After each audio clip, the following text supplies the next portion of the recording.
Ini hal yang gua pelajari dari gameplay Top Global 1 Leslie. Top Global 1 Leslie untuk sekarang ini dipegang sama Iwon.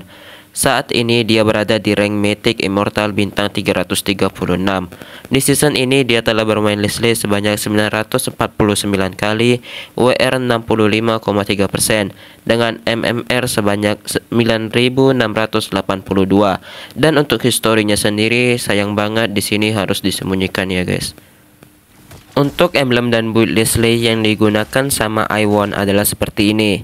Untuk build-nya sendiri di sini first item dia membuat Berserker Fury agar memiliki critical damage yang cukup sakit pada early gamenya, dan disusul dengan item Blade of Despair, Rapid Boots, Endless Battle, Sea Halberd, dan BOD kembali agar ketika late gamenya nanti musuh yang tebal akan mudah untuk di pick off. Lalu emblemnya yang digunakan adalah emblem Marksman dengan Talent Fatal, Weapon Master, dan Quantum Charge. Dan spell yang digunakannya adalah Flicker supaya memudahkannya untuk kabur maupun mengejar musuh yang sekarat. Karena musuh satu lane-nya adalah Brody yang notabene menang hero power dibandingkan dirinya, Iwon melakukan freeze lane supaya minion tersebut maju ke dekatnya sehingga dia tidak kehilangan minionnya. Dan juga Iwon akan menyerang Brody dengan skill satunya. Jadi basic attack untuk ke minion dan pasif beserta skill satunya mencicil Brody tersebut. Sehingga di sini membuat Brody teroutplay dengan gameplay Iwon yang sangat bijak. Ketika dirinya terkena ganking, lihat Iwon dia tetap tenang dan tidak panik untuk langsung membuang flickernya agar dapat kabur. Karena ia yakin damage musuhnya di early game seperti ini masih belum cukup untuk membunuhnya, terutama di dalam turret. Lalu Iwon juga sangat sabar untuk menunggu minionnya maju, karena melihat roam lawan yang missing. Sehingga Iwon khawatir ketika ia maju, dirinya akan terkena ganking yang kedua kalinya, sehingga dapat membuatnya terbunuh.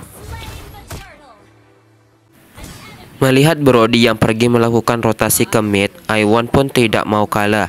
Ia juga langsung pergi membantu temannya untuk melakukan teamfight di area mid. Lihat di sini positioning yang sangat baik dari Iwon karena ia berada tepat di samping lawan sehingga dapat menyerang lawannya tersebut dari arah belakang dan mengantisipasi apabila ada yang ingin kabur. Walaupun hal itu memiliki risiko yang sangat besar, tapi di sini temannya dengan Legend membackup sehingga membuatnya tetap aman. Karena Brody-nya tadi mati, Iwon langsung kembali ke lane-nya kembali untuk bergegas mengambil plating turret.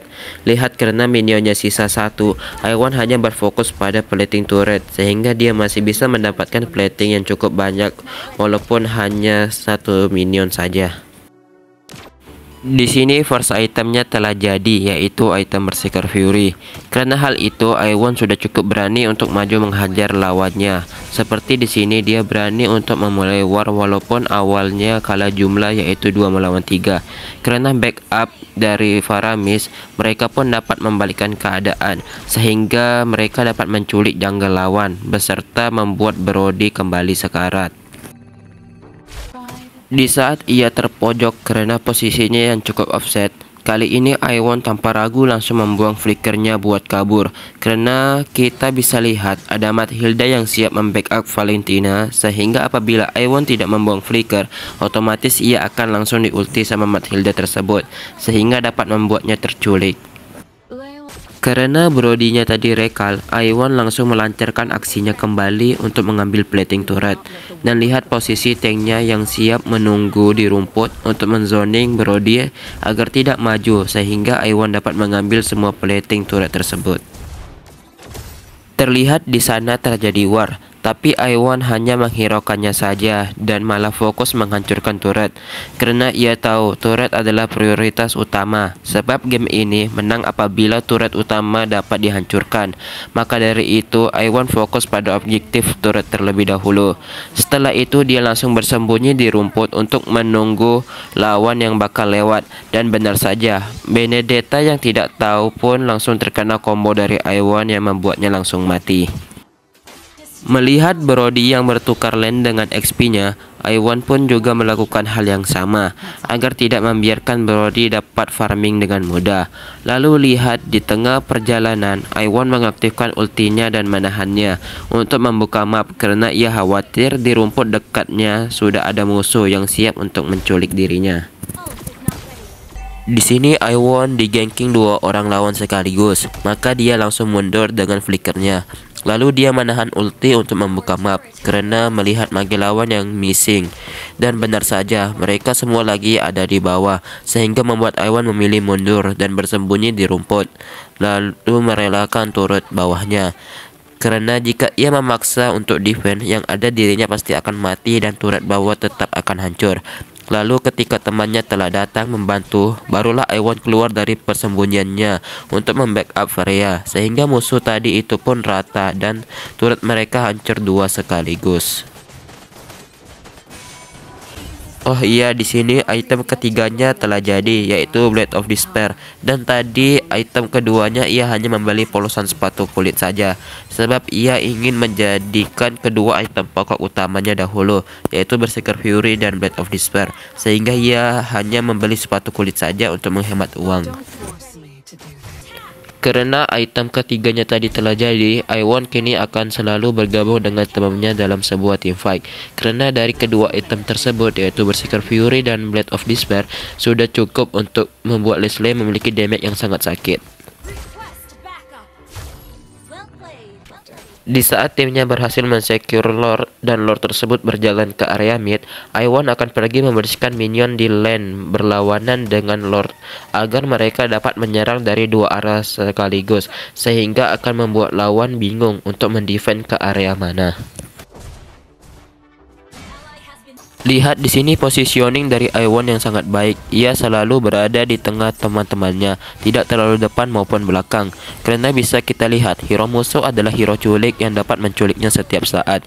Jadi ketika posisinya berada di tengah-tengah, maka akan menyulitkan lawan untuk berfokus padanya. Walaupun sesekali ia akan maju, tetapi dia akan langsung mundur kembali ke posisi awalnya.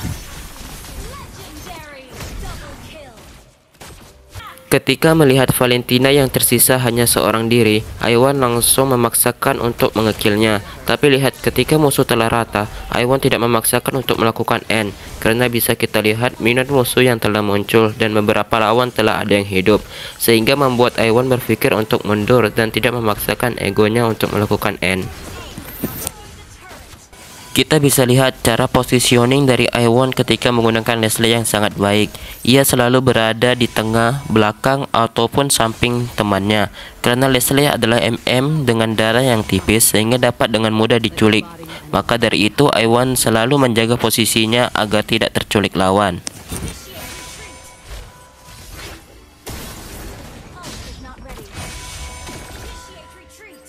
Karena musuhnya ada Benedetta yang dapat memanjangkan lane untuk melakukan speed push, di sini Iwan dan temannya melakukan pergerakan ke top lane untuk mengantisipasi Benedetta melakukan hal tersebut.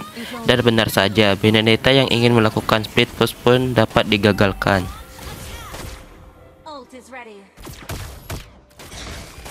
Di saat temannya sedang mengeksposur di area mid, Iwan memanfaatkan hal itu untuk mencuri turret atas.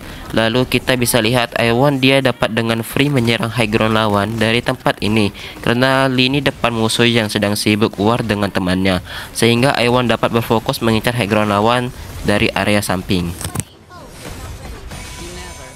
Di sini Iwan dia berpura-pura untuk recall untuk memancing musuh maju. Lalu pada saat yang sama Iwan langsung menyerang mereka sehingga membuat mereka sekarat dan mundur. Alhasil Iwan dan temannya dapat mengepres lawan yang berada di depan sehingga mereka kesulitan untuk bertarung. Alhasil game itu pun dapat di-end dengan mudah. Jadi inilah hal yang gua pelajari dari gameplay top global 1 Leslie, yaitu Iwan. Semoga video ini bermanfaat untuk kalian semua. Dan jika kalian suka dengan konten seperti ini, jangan lupa like dan subscribe. Lalu komen next versi siapa lagi. Contohnya seperti Top Global 1 Akai.